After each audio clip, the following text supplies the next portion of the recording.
दोस्तों, आज हम बात करेंगे एक ऐसे बुक के बारे में जिसने आज तक हजारों लाखों लोगों को करोड़पति बना दिया, और वो भी सिर्फ सोचने की शक्ति से। जी हाँ, हम बात कर रहे हैं थिंक एंड ग्रो रिच इस बुक की। इस बुक में अमीर बनने के ऐसे सिद्धांत बताए गए हैं जिनका इस्तेमाल करके लाखों लोग सोचकर ही अमीर बन चुके हैं, और अगला नंबर आपका भी हो सकता है। यह पुस्तक आपको अमीर बनने के ऐसे जादुई फॉर्मूले सिखाएगी जिससे आप शून्य से शुरू करके बेशुमार दौलत के मालिक बन जाएंगे। आप न सिर्फ यह जान जाएंगे कि आपको क्या करना है, बल्कि यह भी समझेंगे कि उसे कैसे करना है। यह पुस्तक लिखने की प्रेरणा ऑथर नेपोलियन हिल को एंड्रयू कार्नेगी ने दी थी, जिन्होंने एक स्टील फैक्ट्री में मजदूर के रूप में शुरुआत की थी, और खुद इन सिद्धांतों का इस्तेमाल करके वे विश्व के सबसे बड़े स्टील कंपनी के मालिक बन गए और विश्व के सबसे धनवान व्यक्तियों में से एक भी। और अब वही सिद्धांत आपको भी बताए जा रहे हैं। अगर आप भी अपनी सोचने की शक्ति का इस्तेमाल करके बेशुमार दौलत कमाना चाहते हैं तो इस वीडियो को पूरा देखना और एक भी पॉइंट मिस मत करना। चैनल पर नए हैं तो सब्सक्राइब कर लेना। चैप्टर 1, विचार ही वस्तु हैं। इंसान सोचकर ही अमीर कैसे बन सकता है, ये इस एग्जाम्पल से समझते हैं। एक लड़का था जिसका नाम था एडविन बार्न्स। वह मन ही मन सोचता था कि एक दिन वह great scientist mister Thomas Edison का बिजनेस पार्टनर बनेगा। एक दिन वह एडिसन की प्रयोगशाला में पहुंच गया और उसने यह घोषणा की कि वह उस महान आविष्कारक का बिजनेस पार्टनर बनने के लिए आया है। उसका हुलिया बहुत ही खराब था। बार्न्स को पहली ही मुलाकात में एडिसन ने अपना पार्टनर नहीं बनाया, परंतु उन्हें एडिसन के ऑफिस में बहुत कम तनख्वाह पर छोटा मोटा काम करने का अवसर मिला। बार्न्स अपने दिल में एडिसन का बिजनेस पार्टनर बनने के सपने को पाल रहा था, और धीरे धीरे उसका सपना एक जुनून में बदल गया था।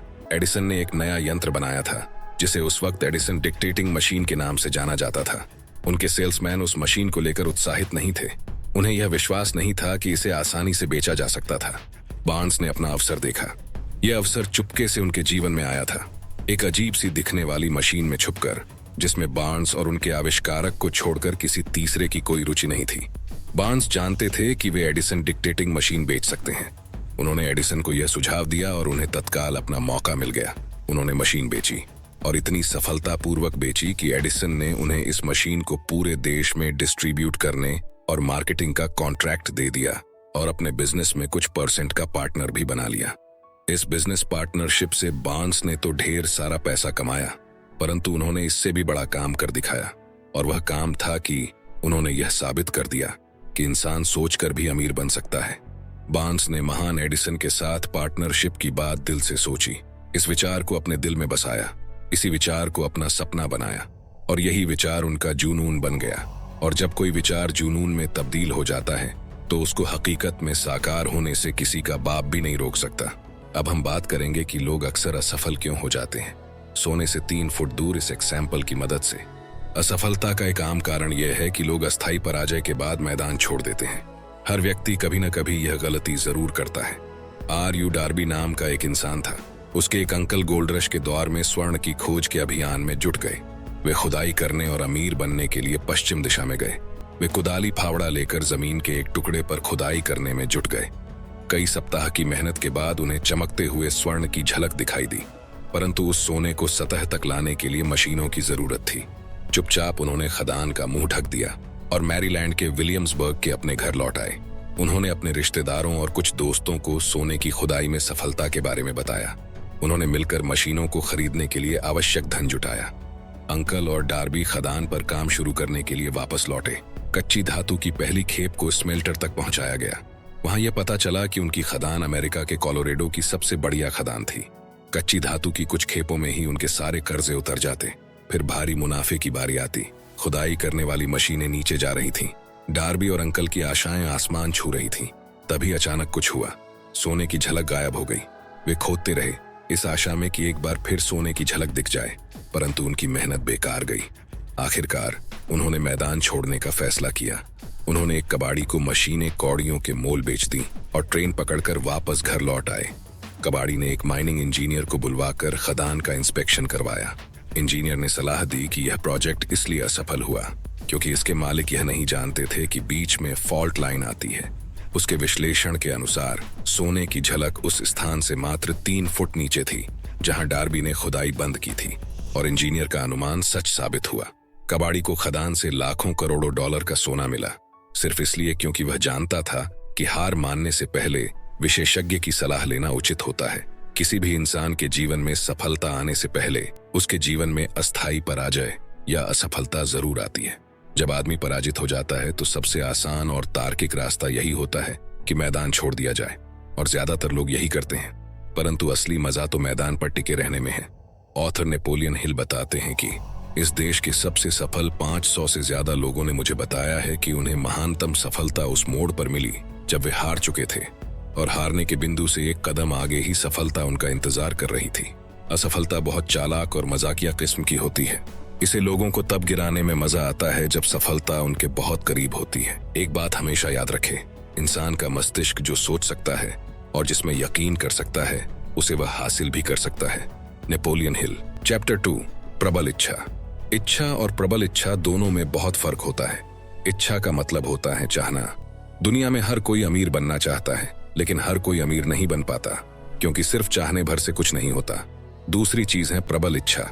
प्रबल इच्छा का मतलब है दिल से चाहना, पूरे शिद्दत से चाहना। ऐसी इच्छा जो दिलो दिमाग पर हावी हो जाए और पागलपन या दीवानगी बन जाए। अब प्रबल इच्छा क्या होती है, इसे हम इस एग्जाम्पल से समझते हैं। काफी समय पहले एक महान योद्धा के सामने एक ऐसी परिस्थिति आई जिसमें उसके लिए यह आवश्यक हो गया कि वह किसी भी हालात में युद्ध जीत जाए। वह अपनी सेना को शक्तिशाली सेना के खिलाफ भेजने वाला था और दुश्मन के सैनिकों की संख्या ज्यादा थी। उसने अपने सैनिकों को जहाजों में भरा, दुश्मन देश तक समुद्र का सफर किया, सिपाहियों और गोला बारूद को उतारा और फिर उन जहाजों को जलाने का आदेश दिया जो उन्हें वहां तक लाए थे। युद्ध के पहले अपने सैनिकों को संबोधित करते हुए उसने कहा, आप देख रहे हैं कि जहाज जला दिए गए हैं। इसका मतलब है कि हम यहां से तब तक जिंदा नहीं लौट सकते जब तक कि हम जीत न जाएं। हमारे पास कोई विकल्प नहीं है, या तो हम जीतेंगे या फिर हम मर जाएंगे। और इसका नतीजा क्या हुआ? वे जीत गए। हर वह आदमी जो किसी काम में जीत हासिल करना चाहता है उसे अपने जहाज जलाने के लिए तैयार रहना चाहिए और अपने पीछे हटने के सारे रास्ते बंद करने का इच्छुक रहना चाहिए। यही करके आप ये सुनिश्चित कर सकते हैं कि आपके मस्तिष्क में जीतने की वह धधकती हुई प्रबल इच्छा बनी रहेगी जो कि सफलता के लिए अनिवार्य है। एडविन बार्न्स को अपना लक्ष्य हासिल करने में इसलिए सफलता मिली क्योंकि वे किसी भी चीज से अधिक प्रबलता से एडिसन का बिजनेस पार्टनर बनना चाहते थे। उन्होंने उस लक्ष्य को प्राप्त करने की योजना बनाई और उन्होंने अपने पीछे के सारे पुल जला दिए। वे अपनी प्रबल इच्छा के साथ तब तक पूरे हौसले से डटे रहे जब तक कि उनकी जिंदगी की सबसे बड़ी धुन आखिरकार हकीकत में नहीं बदल गई। जब वे एडिसन से मिलने गए तो उन्होंने अपने आप से यह नहीं कहा, मैं कोशिश करके देखूंगा कि एडिसन मुझे अपने यहाँ किसी तरह का काम दे दें। इसके बजाय उन्होंने कहा, मैं एडिसन से मिलूंगा और उन्हें बता दूंगा कि मैं उनके साथ बिजनेस करना चाहता हूँ। उन्होंने यह नहीं कहा, मान लो मैं एडिसन की कंपनी में अपना लक्ष्य प्राप्त करने में असफल हो जाता हूँ तो मैं किसी दूसरे अवसर के लिए आंखें खुली रखूंगा। इसके बजाय उन्होंने कहा, मैं इस दुनिया में सिर्फ एक चीज हासिल करने का संकल्प करता हूँ और वह चीज है थॉमस एडिसन के साथ बिजनेस पार्टनरशिप। मैं अपने पीछे के सारे पुल जला दूंगा और अपने पूरे भविष्य को इस विश्वास पर दांव पर लगा दूंगा कि मुझ में अपना लक्ष्य प्राप्त करने की योग्यता है। उन्होंने अपने लिए पीछे हटने का कोई रास्ता नहीं छोड़ा। उनकी स्थिति करो या मरो वाली स्थिति थी और इसी से सारा फर्क पड़ा। हर इंसान को यह समझ लेना चाहिए कि जिन लोगों ने ढेर सारी दौलत इकट्ठी की है उन्होंने दौलत पाने से पहले काफी सपने देखे हैं, आशाएं संजोई हैं, प्रबल इच्छाओं और योजनाओं का सहारा लिया है और आपको भी यही करना चाहिए।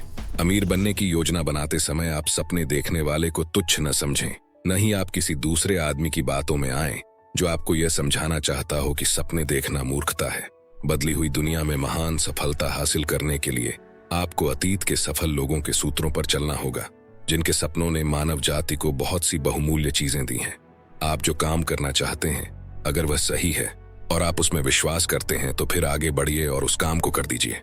अपने सपने को सामने रखिए और इस बात की परवाह मत कीजिए कि आपकी अस्थायी असफलता पर लोग क्या कहेंगे। लोग शायद ये नहीं जानते कि हर असफलता के भीतर उतनी ही बड़ी सफलता का बीज छुपा होता है। थॉमस एडिसन ने एक ऐसे बल्ब का सपना देखा जो बिजली से जले और उन्होंने अपने सपने को हकीकत बनाने का काम शुरू कर दिया। वे 10,000 बार असफल हुए परंतु वे अपने सपने को साकार करने में जुटे रहे जब तक कि वह सपना सच नहीं हो गया। प्रैक्टिकल स्वप्नदर्शी मैदान छोड़कर नहीं भागते। राइट बंधुओं ने एक ऐसी मशीन का सपना देखा जो हवा में उड़ सके। आज हम दुनिया भर में प्रत्यक्ष प्रमाण देख सकते हैं कि उनका सपना वास्तव में दमदार था। मार्कोनी ने एक ऐसे सिस्टम का सपना देखा जो हवा की अनजानी शक्तियों का प्रयोग करे। दुनिया के हर रेडियो और टेलीविजन सेट में हमें इस बात का प्रमाण मिल जाता है कि उनका सपना व्यर्थ नहीं था।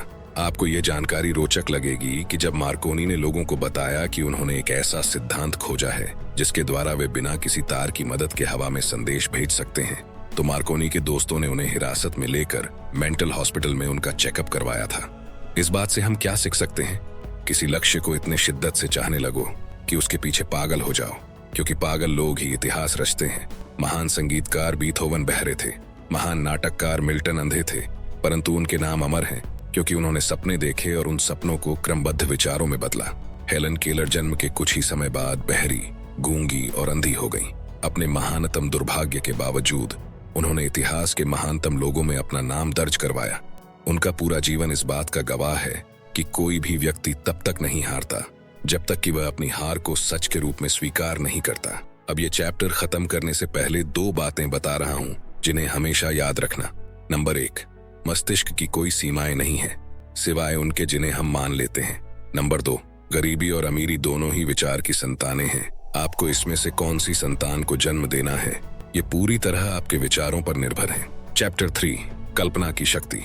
नेपोलियन हिल ने कहा है कि इंसान जो सोच सकता है और जिसकी कल्पना कर सकता है उसकी रचना भी कर सकता है। कैसे? तो इसे एक एग्जाम्पल से समझते हैं। मैं क्या करूंगा अगर मेरे पास $10 लाख हों? यह एक सच्ची घटना है जो उस पुरानी कहावत की सच्चाई सिद्ध करती है, जहां चाह वहां राह। यह सच्ची कहानी है अमेरिका के शिक्षाविद और धर्मोपदेशक स्वर्गीय फ्रैंक डब्ल्यू गुनसोलस की। जब गुनसोलस कॉलेज में पढ़ता था तो उसे वहां के शिक्षा तंत्र में कई दोष नजर आए। उसे विश्वास था कि अगर वह कॉलेज का प्रमुख बन जाए तो वह इन दोषों को दूर कर सकता है। उसने अपने मन में यह ठान लिया कि वह एक नया कॉलेज बनाएगा जिसमें वह अपने विचारों को आजमाएगा और शिक्षा के पारंपरिक तरीके से हटकर कुछ करेगा। उसे अपने इस प्रोजेक्ट के लिए $10 लाख की जरूरत थी। वह इतनी बड़ी रकम कहां से जुटा पाएगा? यही सवाल उस महत्वाकांक्षी युवा धर्मोपदेशक के मन में हर पल कौंधता रहता था, परंतु वह इस दिशा में कोई प्रगति नहीं कर पा रहा था। हर रात को वह अपने बिस्तर पर $10 लाख के विचार के साथ सोता था और सुबह $10 लाख के विचार के साथ नींद से जागता था। वह जहां भी जाता था $10 लाख का विचार उसके साथ साथ जाता। वह इसे लगातार अपने दिमाग में बिठाता रहा जब तक कि यह विचार प्रबल दीवानगी में नहीं बदल गया। वो यह नहीं जानता था कि उसके पास $10 लाख कहां से आएंगे। आमतौर पर इसका स्वाभाविक तरीका यही होता कि वे हार मान लेते और प्रयास करना छोड़ देते, परंतु उन्होंने ऐसा नहीं किया। अब इसके आगे क्या हुआ वो हम एज इट इज उनके ही शब्दों में सुनेंगे। डॉक्टर गुनसोलस बताते हैं कि शनिवार की 1 दोपहर में अपने कमरे में बैठा हुआ सोच रहा था कि अपनी योजनाओं को सफल बनाने के लिए मैं किस तरीके से आवश्यक पैसा जुटाऊंगा। लगभग 2 सालों तक मैं सोचता ही रहा था। 2 साल तक मैंने सोचने के अलावा कुछ नहीं किया था, परंतु अब कर्म करने का समय आ चुका था। मैंने तभी अपना मन बना लिया कि मैं 1 सप्ताह में $10 लाख की राशि जुटा लूंगा। लेकिन कैसे, मैं यह नहीं जानता था। महत्व की बात यह निर्णय लेना था कि मैं वह धनराशि एक निश्चित समय सीमा में जुटा लूंगा। और मैं आपको बताना चाहता हूं कि जिस क्षण मैं इस निश्चित निर्णय पर पहुंचा कि मैं आवश्यक धनराशि निश्चित समय सीमा में जुटाऊंगा, मुझे आश्वस्त करने वाली एक अजीब सी राहत महसूस हुई जो मुझे इससे पहले कभी महसूस नहीं हुई थी। मेरे अंदर जैसे कोई कह रहा था, तुम इस निर्णय पर बहुत पहले क्यों नहीं पहुंचे? ये धनराशि लंबे समय से तुम्हारा इंतजार कर रही है। घटनाएं तेजी से हुई।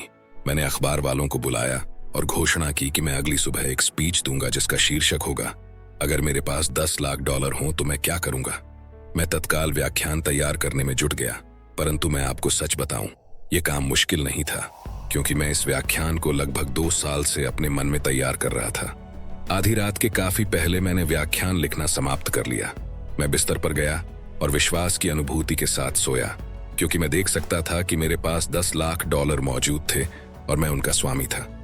अगली सुबह मैं जल्दी उठा, व्याख्यान को पढ़ा। मैं इतना रोमांचित था कि मैं व्याख्यान को साथ ले जाना भूल गया और मुझे यह बात तब तक पता नहीं चली जब तक कि मैं श्रोताओं के सामने खड़ा होकर उसे शुरू करने के लिए तैयार नहीं हो गया।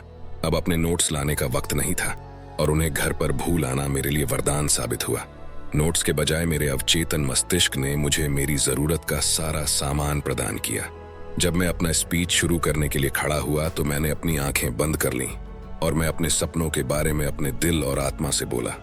मैंने बताया कि अगर यह धनराशि मेरे हाथों में रख दी जाए तो मैं $10 लाख से क्या कर सकता था। मैंने वह योजना विस्तार से बताई जो मेरे दिमाग में थी। मैंने बताया कि मैं किस तरह की महान शैक्षणिक संस्था बनाने जा रहा हूँ, जहाँ युवा लोग व्यावहारिक चीजें करना सीखेंगे और साथ ही उनके मस्तिष्क का विकास भी होगा। जब मैंने भाषण समाप्त कर लिया और मैं बैठ गया तो पीछे की तीसरी पंक्ति से एक आदमी धीमे से अपनी कुर्सी से उठा और मेरी तरफ आगे बढ़ा। मैं हैरान था कि वह क्या करने के लिए मेरे पास आ रहा है। वह मंच पर आया, उसने अपना हाथ बढ़ाया और कहा, मुझे आपका स्पीच पसंद आया। मुझे विश्वास है कि आपने जो कहा है वह आप सचमुच कर सकते हैं, बशर्ते आपके पास $10 लाख हों। यह सिद्ध करने के लिए कि मुझे आप में और आपके विचारों में विश्वास है, मैं आपको $10 लाख दे सकता हूं, अगर आप कल सुबह मेरे ऑफिस में आ जाए।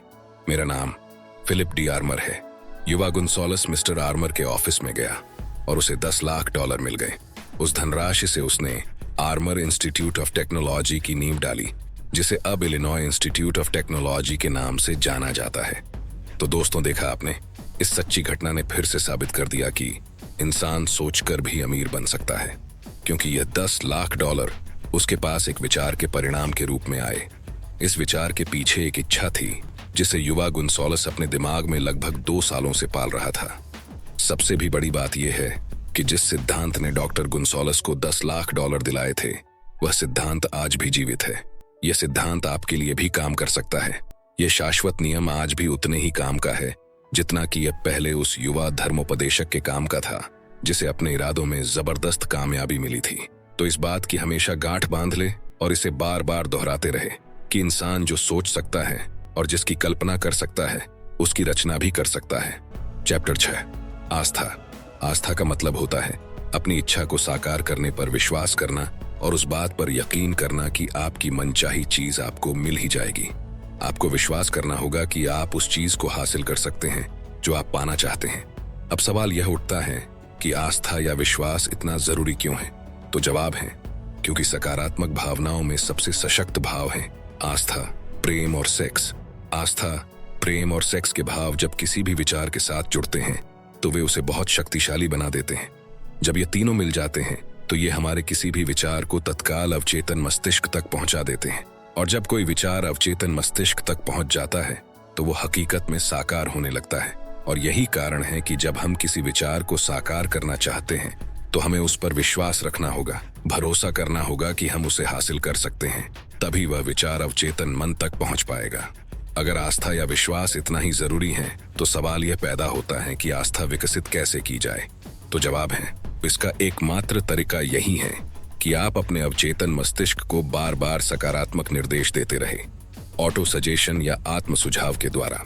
ये तथ्य तो सभी जानते हैं कि आदमी अपने आप से जो बात बार बार दोहराता है वह आखिरकार उस बात पर विश्वास करने लगता है, चाहे वह बात सही हो या गलत। अगर कोई आदमी बार बार किसी झूठ को दोहराता रहे तो अंततः वह उस झूठ को सच के रूप में स्वीकार कर लेगा। यही नहीं, वह विश्वास करने लगेगा कि यही सच है। इंसान वही बन जाता है जिस तरह के विचारों को वह अपने मस्तिष्क पर राज करने देता है। अब आप समझ गए होंगे कि किस तरह किसी विचार या लक्ष्य के बीज को अपने मन में बोया जा सकता है। तो जवाब है, किसी भी विचार, योजना या लक्ष्य को बार बार दोहराए जाने पर इसे मस्तिष्क में रखा जा सकता है। इसीलिए आपसे सेकंड चैप्टर प्रबल इच्छा में कहा गया था कि अपने प्रमुख लक्ष्य को लिख ले, इसे याद कर ले और इसे जोर से हर दिन पढ़े जब तक कि यह ध्वनि के कंपन आपके अवचेतन मस्तिष्क तक ना पहुंच जाए। एक बात हमेशा याद रखें, जिन विचारों के पीछे प्रबल भावना होती है और जिनमें आस्था या विश्वास का मिश्रण होता है, वे सभी विचार हकीकत में बदलना शुरू हो जाते हैं। अगर आप सोचते हैं कि आप हार गए हैं तो आप हार जाएंगे, क्योंकि यही आत्म सुझाव आप अपने अवचेतन मस्तिष्क को दे रहे हैं। अगर आप सोचते हैं कि आप में हिम्मत नहीं है तो आप डरपोक बन जाएंगे, क्योंकि यही आत्म सुझाव आप अपने अवचेतन मस्तिष्क को दे रहे हैं। अगर आप जीतना चाहते हैं लेकिन सोचते हैं कि आप नहीं जीत सकते, तो यह लगभग तय है कि आप नहीं जीत पाएंगे। अगर आप सोचते हैं कि आप पिछड़ गए हैं तो सचमुच ऐसा ही होगा, क्योंकि यही आत्म सुझाव आप अपने अवचेतन मस्तिष्क को दे रहे हैं। आपको ऊपर उठने के बारे में सोचना होगा, आपको अपने आप पर विश्वास करना होगा, और तभी आप कभी कोई पुरस्कार जीत सकते हैं। एक बात हमेशा याद रखें, जीवन के युद्ध में हमेशा वही नहीं जीतता जो सबसे ताकतवर या तेज होता है, बल्कि जल्दी या देर से जीतता वही है जो सोचता है कि वह जीत सकता है। दोस्तों, ये बुक इतनी बढ़िया है कि इसे सिर्फ एक बार पढ़ने से कुछ नहीं होगा, बल्कि इसे बार बार पढ़ा जाना चाहिए, ताकि इस बुक का कंटेंट हमारे दिल और दिमाग की गहराई में पहुंच सके और हम अमीर बनने के लिए सोचने की शक्ति का ज्यादा से ज्यादा फायदा उठा पाएं। तथा अपने जीवन को एक नए मुकाम पर ले जाएं। अगर आप इस बुक को खरीदना चाहते हैं तो हिंदी और इंग्लिश दोनों बुक की लिंक डिस्क्रिप्शन में मिल जाएगी। दोस्तों, मुझे उम्मीद है ये वीडियो आपको पसंद आया होगा। आपको ये वीडियो कैसा लगा कमेंट सेक्शन में जरूर बताना। अगर आपको इस वीडियो से कुछ वैल्यू मिली हो तो इसे लाइक कर देना, और चैनल पर नए हो तो सपने सच होते हैं इस चैनल को सब्सक्राइब जरूर कर लेना, क्योंकि ऐसे ही बुक समरीज आपको मिलती रहेगी हर संडे सुबह 10 बजे। वीडियो को शेयर करना ना भूले। और अंत में सिर्फ एक बात, चाहे कुछ भी करे लेकिन अपना सपना ना छोड़े, क्योंकि सपने के बिना जीवन जिया नहीं जाता, सिर्फ काटा जाता है। तो सपने देखते रहिए दोस्तों, क्योंकि सपने सच होते हैं।